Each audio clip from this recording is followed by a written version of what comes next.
Le courrier du cœur avec Christian Page. C'est cute, ça, hein? Tu vois, au lieu de faire peur au monde, oui, c'est vrai. On les rassure. C'est quoi la musique, Larry? Les Feux de l'amour, l'affaire Kéten à TVA? Hey, ça fait des codes d'écoute, là. Ouais. Je sais pas pourquoi les gens perdent leur temps à écouter ces merdes-là. C'est épouvantable. C'est débile, c'est niaiseux. Le monde est beau en désespoir, par exemple. Ouais, regarde, tu trouves lettre. Effectivement. Comme une araignée. Ouais. Ça a saleté d'araignée, là, tantôt, vraiment. L'as-tu vu? Hein? Oui, Ça fait peur. C'est, quand c'est velu, là. Moi, j'habite près de la rivière Richelieu et, quand on est près d'un cours d'eau, comme ça, on a énormément d'araignées. Check-toi, j'en ai une invasion chez moi. Ils vont te kidnapper puis te manger en lunch un après-midi. Bon, là, tu as décidé de répondre à des courriers de lecteurs. Oui, effectivement. Donc, des gens m'envoient des courriers, me proposent, en fait, des sujets de chronique. Et évidemment, j'ai décidé de piéger un peu là-dedans aujourd'hui pour en parler. Et on va commencer avec la chronique. On va commencer cette chronique-là avec un courrier de Jean-François qui voudrait qu'on parle de combustion humaine spontanée. Ah oui, ok. Alors, qu'est-ce que la combustion humaine spontanée? Donc, pour les auditeurs, imaginons le scénario. Nous sommes assis ici, nous discutons tranquillement, et puis soudain, bang, ton corps s'enflamme d'un seul coup, et en quelques minutes, tu es réduit en un petit tas de cendres.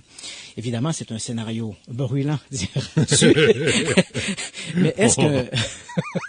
OK, on va faire attention. Donc, la question, c'est évidemment, ça paraît tout ça, ça paraît invraisemblable, ça paraît impossible, diras-tu, mais c'est vrai que dans la littérature consacrée aux phénomènes paranormaux, ce genre de phénomène de combustion humaine spontanée, c'est comme ça qu'on l'a baptisé, ce phénomène a été recensé des centaines de fois et même documenté dans certains cas.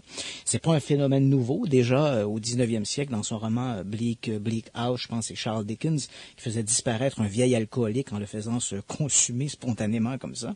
Donc, on voit que c'est un phénomène qui est un peu récurrent, qui revient de façon périodique. Là, Christian, il y en a une couple qui viennent de déposer leur bière. Ouais, il y a 2h30 de l'après-midi, je bois trop. On arrête. Je vais pas y en feu tout ça. Donc, la question, c'est est-ce que c'est possible? Et la réponse scientifiquement est non. En fait, biologiquement, il n'y a rien dans l'organisme humain qui pourrait croire à une telle inflammabilité, donc qui pourrait permettre, même si tu étais un alcoolique, une véritable éponge, tes tissus adipeux ne deviendront jamais assez saturés d'alcool. Même si t'es plein de gaz de schiste. Tu n'arriveras jamais à t'enflammer d'un seul coup comme ça. Mais pourtant, néanmoins, c'est vrai que le phénomène est rapporté. Alors, peut-être qu'il existe une autre explication. En l'an 2000, le FBI a rendu public toute une série de documents concernant des faits divers variés. Certains concernaient les allégations d'association de Frank Sinatra avec la mafia, l'assassinat de John Lennon. Et parmi ces documents, il y avait un rapport d'enquête qui datait de 1951 du FBI. Un rapport assez particulier. C'était une enquête qui avait été orchestrée, en fait, à la demande du médecin légiste de Saint-Pétersbourg, en Floride. Et le médecin, en fait, avait demandé cette enquête parce que les policiers avaient découvert le corps d'une femme, Mary Razor, et les événements étaient si étranges que le médecin légiste du comté croyait qu'il pouvait s'agir d'un meurtre et a demandé donc l'intervention du bureau fédéral. Donc, je rappelle les faits de cette Mary Razor parce que elle est un peu la pierre angulaire de notre discussion. Donc, on est en 1951. Le 1er juillet 1951, Mary Razor, une femme, une quinquagénaire de 57 ans, reçoit donc sa petite fille en début de soirée. Donc, la dame en question, elle habite un petit pavillon à Saint-Pétersbourg, en Floride. Elle se porte bien, il y a des discussions, c'est agréable, tout ça. Et la petite fille quitte, il est à peu près 21 heures. Le lendemain matin, donc 2 juillet 1951, un postier se présente chez Mme Razor pour lui remettre un télégramme. Il s'approche de la maison, constate que les fenêtres de son petit pavillon sont noircies, et lorsqu'il pose la main sur la poignée de la porte, la poignée est brûlante. Il cogne donc à la porte voisine où se trouve la propriétaire des lieux et elle, évidemment, constatant les faits, décide d'appeler les autorités, donc pompiers et policiers. Lorsque les intervenants arrivent sur place, ils pénètrent dans la maison de Mme Razor. Et là, visiblement, on va revenir, la photo que tu as devant toi est Mme Connelly, on va revenir à Mme Connelly. Ah d'accord, je t'inquiète. Donc, Mme Razor, donc les policiers et les pompiers pénètrent à l'intérieur de la maison, et là, ce qu'ils constatent, c'est que visiblement, l'intérieur a été soumis à une très forte chaleur, comme s'il y avait eu un incendie, mais pourtant l'ensemble de l'appartement est assez intact. Un papier, un journal déposé sur une table a jauni par la chaleur. Les objets en plastique, une matière assez nouvelle en 1951, ont littéralement fondu sur leur socle, mais il n'y a pas de trace d'un incendie en lui-même. Les fenêtres ont été noircies par une sorte de suie, mais il n'y a pas ces traces d'incendie. Au milieu du living room, un petit tas de cendres et un pied droit. C'est tout ce qui reste de Mme Razor. Alors, évidemment, personne. Un pied droit. Un pied droit. Donc, tu comprends que pour les policiers et les pompiers... Je pensais que tu allais dire un pied de table. Non, un pied humain. Un pied humain. Et évidemment... Le pied droit de Mme Razer. Comme ça, c'est dramatique, mais évidemment, oui, ça nous fait rire. Non. Ça te fait rire. Et le rire étant communicatif. Oui, donc, on comprend que lorsque le médecin légiste s'est appelé sur place, il constate les faits et tout ça lui semble il examine le pied. Oui, il examine le pied. Et tout ça lui semble si invraisemblable qu'il croit qu'il y a là une sorte de mise en scène, qu'il s'agit d'un crime et demande l'intervention du FBI. Ah oui. L'investigation du FBI va conclure en fait que Mme Razer est décédée d'une mort accidentelle et que son corps a été littéralement détruit par un phénomène excessivement rare qu'on appelle l'effet bougie. Donc, qu'est-ce que cet effet bougie? En fait, le FBI conclut que Mme Razer, qui était une fumeuse invétérée, se serait endormie avec un article de fumeur. Cet article de fumeur-là aurait mis le feu éventuellement à ses vêtements. Mme Razer se serait sans doute levée pour aller chercher de l'aide, mais malheureusement se serait évanouie au centre du living room. Comme il n'y avait aucune forme d'aération à l'intérieur, le feu est resté concentré à un seul endroit. Il ne s'est pas propagé au reste de l'appartement. Et là, ce qu'il s'est produit, c'est un phénomène, on appelle l'effet bougie, parce que dans le cas d'une bougie, on a la mèche au centre qui sert à garder le feu allumé, et on a la cire et les huiles autour qui sont le combustible. Dans le cas du corps humain, les vêtements seraient la mèche et les tissus adipeux du corps, au moment où ils brûlent et ils fondent, continueraient d'alimenter les flammes. Et éventuellement, comme il n'y a pas d'aération, et c'était le cas dans le cas de la maison de Mme Razer, le feu a resté concentré à un seul endroit, a resté un peu latent, l'état de braise, et a fini par, après un certain nombre d'heures, à réduire en cendres le corps de Mme Razer. C'est la conclusion, donc, du rapport du FBI de 1951. Évidemment, les tenants de la théorie de la combustion humaine spontanée sont en désaccord avec cette hypothèse. Ils font remarquer, à juste titre, que dans un four crématoire, par exemple, on va brûler pendant à peu près 1h50, dans un crématorium, on va brûler pendant 1h50 un corps à peu près à 850 degrés Fahrenheit. Et encore là, même si on a brûlé les tissus, les os restent là. On doit broyer les os pour pouvoir les mettre dans les urnes. En fait, ce qu'on a dans nos urnes, c'est en fait de la poudre d'os qui a été broyée après la crémation. Pour réduire un corps en cendres, il faudrait une température d'à peu près 2500 degrés centigrades et brûler pendant à peu près 3 heures pour réduire un corps de cette façon-là. Et là, les tenants de l'hypothèse de la combustion spontanée soutiennent que dans un feu de maison, dans un feu domestique, on n'atteint pas ces degrés-là et le feu ne peut pas perdurer de cette façon-là sans se propager au reste de l'appartement. Okay. Eh bien, c'est faux.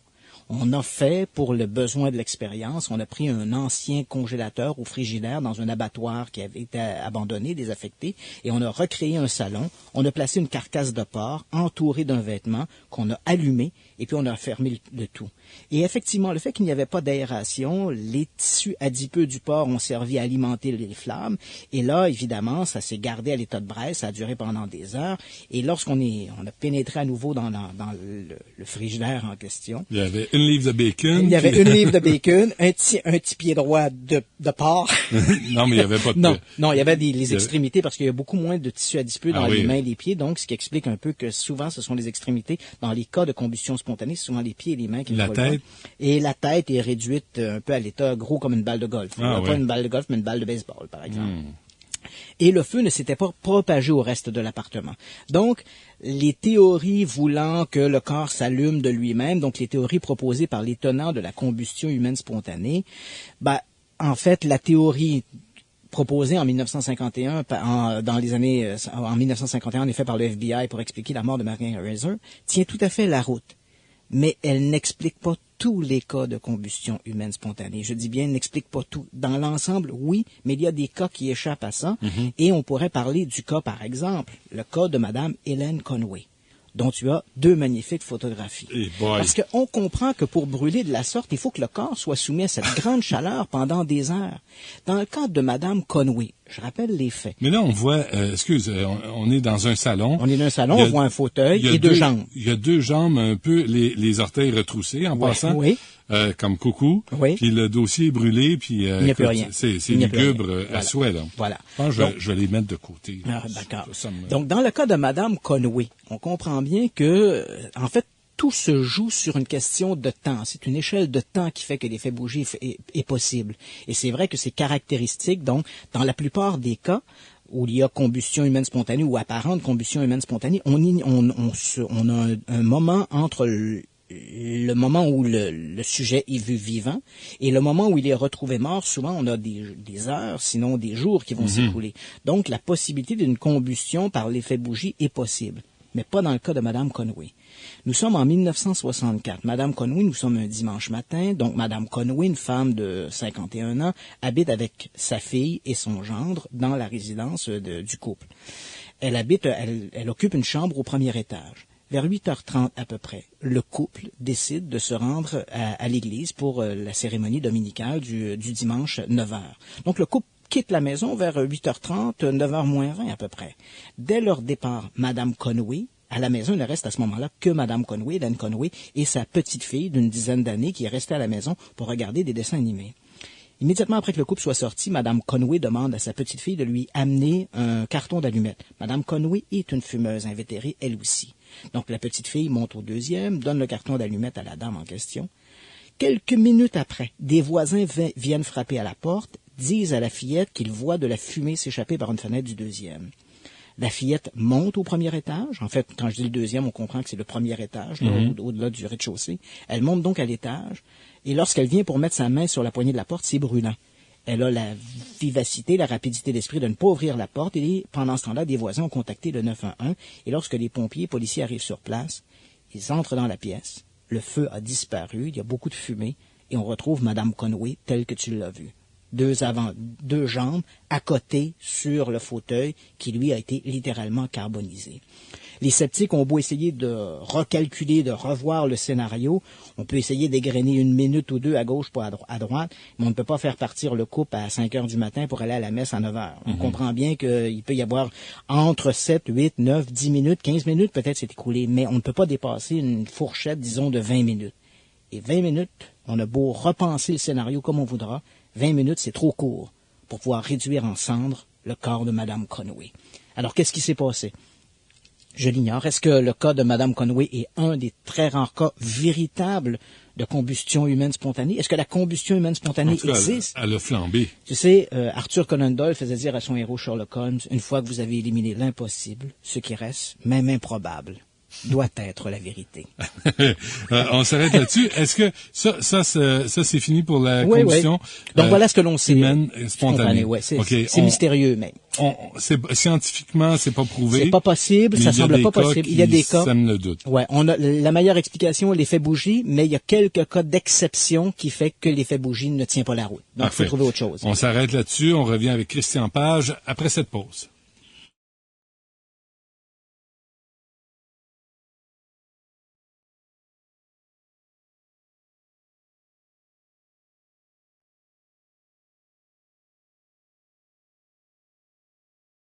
Le courrier du cœur avec Christian Page. Christian. Non, mais c'est le fun de réagir au courrier des auditeurs, tu trouves pas? Oui, absolument. D'accord. Et il y a effectivement là-dedans des sujets fort intéressants. On va parler dans des prochaines semaines. Un courrier qui m'a été envoyé, quelqu'un me demandait l'opération Pingouin, l'opération menée par les autorités américaines, apparemment menée par les autorités américaines en Antarctique, et c'est lié à l'occultisme nazi. Quelque chose de fort intéressant. On va en parler dans une prochaine chronique. Parfait. Alors, l'autre lettre, l'autre courrier, c'est quoi? L'autre sujet, c'est Jean de Montréal qui m'écrit pour me demander ma réaction par rapport aux récentes déclarations de l'astronaute Edgar Mitchell. Donc, Edgar Mitchell, c'était le pilote du module lunaire d'Apollo 14. Okay. Et effectivement, depuis quelques années, il multiplie les déclarations tout à fait explosives sur le sujet des ovnis. On va donc entendre un extrait qu'il a donné récemment à Caring Radio, qui est une radio en Angleterre, où après avoir évoqué la question de la vie dans l'univers de façon exobiologique, là, donc est-ce que oui, il y a d'autres planètes qui existent dans l'univers avec des formes de vie? Encore là, Mitchell s'est lancé dans un commentaire sur les ovnis. On écoute cet extrait. I happen to be privileged enough to have been on the fact that we have been visited on this planet. And the UFO phenomenon is real, although it's been covered up by our governments for quite a long time. Whoa! Hang on a minute. Well, this is big. So, whoa! This is all of this is quite a shock to me. Well, I'm sorry you haven't been reading the papers recently. It's starting to open up quite a bit. So you're telling me?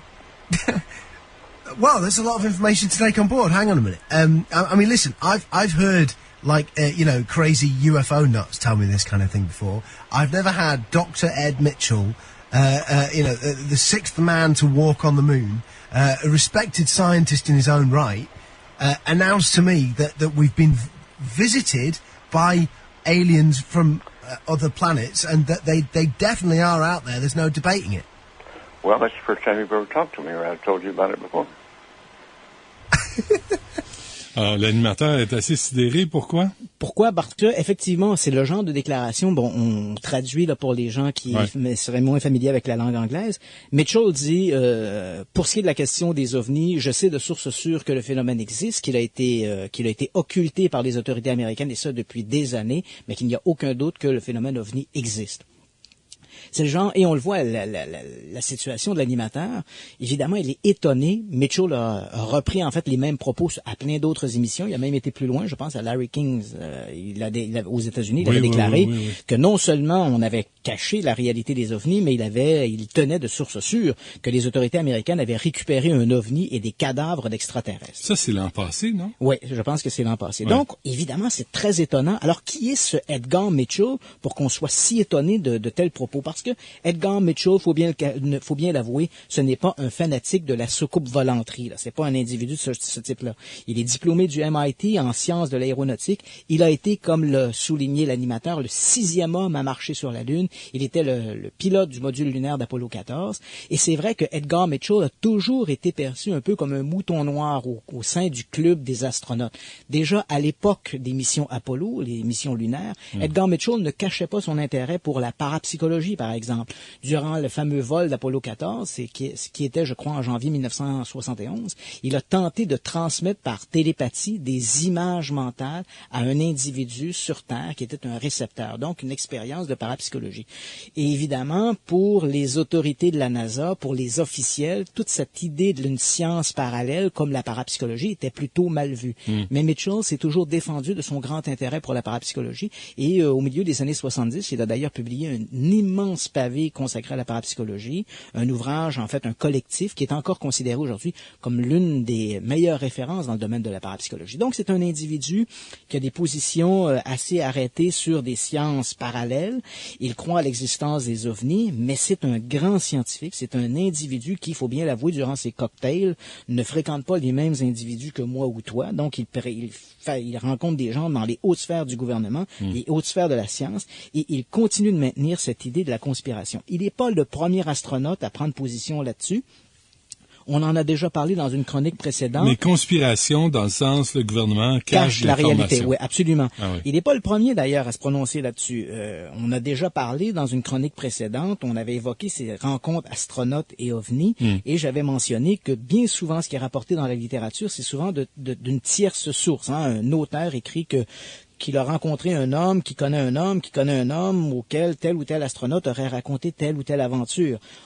En vérifiant ces données-là, moi, j'ai communiqué avec les astronautes. La plupart des expériences qu'on leur prête sont de la foutaise. N'ayons pas peur des mots, sont de la foutaise. Néanmoins, certaines expériences sont tout à fait réelles. Il y a quelques mois, encore à peine, l'astronaute Buzz Aldrin, qui a fait partie de la mission Apollo 11, donc la première mission lunaire, donc le 2e homme à débarquer sur la Lune après Neil Armstrong.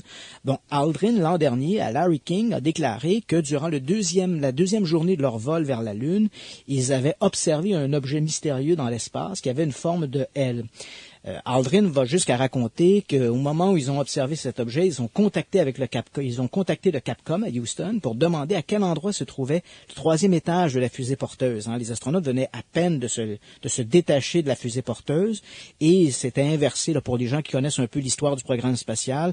On avait inversé le module de commande et le module de service pour enlever le LEM lunaire et faire route vers la Lune. C'est ce qu'on appelle le train spatial. Et alors que le train spatial était en route vers la Lune, c'est à ce moment-là qu'Aldrin dit avoir observé cet objet en forme de L. Ils ont contacté Capcom pour demander à quel endroit se trouvait le 3e étage de la fusée. On a répondu à ce moment-là que l'objet devait se trouver à peu près à 6000 nautiques. Mais Aldrin est catégorique. L'objet qu'ils observaient était beaucoup plus proche. Mais Il n'y avait rien à ce moment-là. C'était la première mission lunaire. Il y avait peut-être quelques débris d'anciennes fusées, d'anciennes sondes lunaires autour de la Lune laissées par les Soviétiques, mais on n'a jamais trouvé une explication à cette forme-là. Et Aldrin est catégorique. Nous avons observé cet objet-là.